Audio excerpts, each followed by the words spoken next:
क्या बात है राजा। करे तू इंस्टाग्राम चलावेली का? हाँ हो मोरे राजा, बड़ा आवेला मजा। कमीनी तू ये सब छोड़ दे। ऐसे कैसे मैं इंस्टाग्राम छोड़ दूं राजा। अभी टाइम है जाने मन, तू होश में आ जा। इसमें क्या है बुराई आप ही बताओ ना। देखो पूरे गांव में मेरी नाक तुम कटावो ना।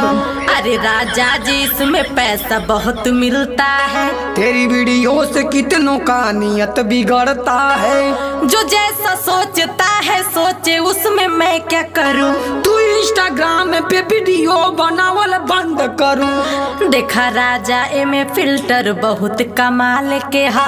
हाई वीडियो त सारे टिल्ठुआ के माल कहो। मान जाए राजा हमके वीडियो तू बना